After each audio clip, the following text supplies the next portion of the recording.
आज की हमारी टॉपिक है रिफ्रैक्टिव इंडेक्स।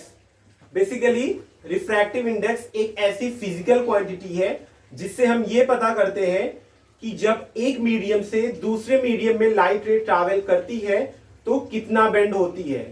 ठीक है, refractive index is denoted by a letter mu और कुछ बुक्स में आपको स्मॉल एन से भी डिनोट होता हुआ दिख जाएगा।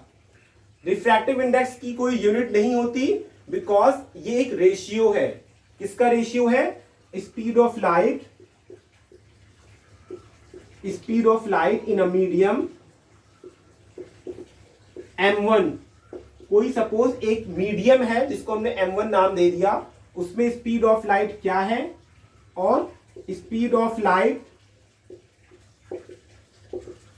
In another medium m2। इस रेशियो से हम ये पता कर लेते हैं कि जब m1 से m2 में लाइट रे इंटर कर रही है, जा रही है, तो कितना बेंड हुई अपने एक्चुअल पाथ से। और रिफ्रैक्टिव इंडेक्स की वैल्यू ही हमें ये चीज बताती है।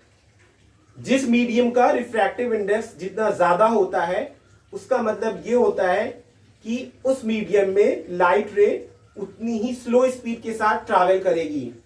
फॉर एग्जाम्पल, अगर हम ग्लास की बात करें तो रिफ्रैक्टिव इंडेक्स इसका 1.5 और अगर एयर की बात करें, एयर या वैक्यूम, तो तकरीबन 1.003 के करीब, या आप इसे 1 भी कह सकते हैं।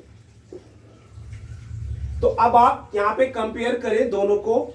ग्लास का रिफ्रैक्टिव इंडेक्स ज्यादा है एयर के कंपैरिजन में, तो इसका मतलब अगर एयर से ग्लास में जा रही है लाइट रे तो बेंड करेगी टुवर्ड्स द नॉर्मल, क्योंकि एयर एक रेयरर मीडियम है इन कंपैरिजन टू ग्लास। इसी तरह रिफ्रैक्टिव इंडेक्स को अगर हम टाइप्स की बात करें इसके, तो दो तरह का हो सकता है ये। The first one is absolute and the second one is relative. यहां पे देखिए दो अलग अलग मीडियम में स्पीड ऑफ लाइट को कंपेयर किया गया है, रेशियो निकाला गया है। तो इस तरह की चीज को हम कहते हैं रिलेटिव रिफ्रैक्टिव इंडेक्स, यानी एक मीडियम में जो स्पीड ऑफ लाइट है उसको रिलेट किया गया है दूसरे मीडियम में स्पीड ऑफ लाइट से।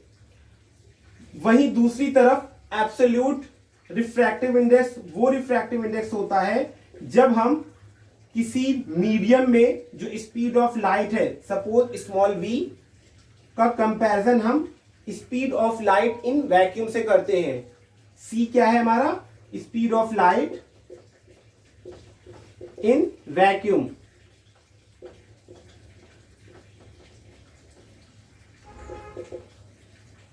जब हम किसी एक मीडियम में स्पीड ऑफ लाइट जो भी रही हो उसका कंपैरिजन जब हम वैक्यूम की स्पीड से करते हैं तो वो हमारा एब्सोल्यूट रिफ्रैक्टिव इंडेक्स कहलाता है। रिफ्रैक्टिव इंडेक्स को थोड़ा सा और अच्छे से समझते हैं एग्जाम्पल से। सपोज हमने पहले ग्लास का रिफ्रैक्टिव इंडेक्स निकाला, एब्सोल्यूट की बात हो रही है यहां पे। ग्लास का निकालेंगे तो वैक्यूम की स्पीड से ग्लास की स्पीड में, velocity of light in glass. और इसी तरह से अगर हम रिफ्रैक्टिव इंडेक्स एयर का निकाल रहे हैं, ए स्टैंड फॉर एयर, तो यहां पे speed of light in vacuum upon speed of light in air. ठीक है, अब अगर इन दोनों को कंपेयर किया जाए, डिवाइड किया जाए, डिवाइडिंग दीज टू इक्वेशंस, तो what we get? Speed of refractive index of glass upon refractive index of air is equal to c upon velocity of light in glass upon c upon velocity of light in air. ठीक है, c से c cancel, velocity of light in air upon velocity of light in glass. तो अब आप इससे आप एक चीज ये अंदाजा लगा सकते हैं कि जो रिफ्रैक्टिव इंडेक्स है वो इनवर्सली प्रोपोर्शनल होता है। किसके? स्पीड ऑफ लाइट के। यहां से देखिए, इस स्टेटमेंट से आप ये चीज कह सकते हैं कि रिफ्रैक्टिव इंडेक्स इनवर्सली प्रोपोर्शनल होता है स्पीड ऑफ लाइट के।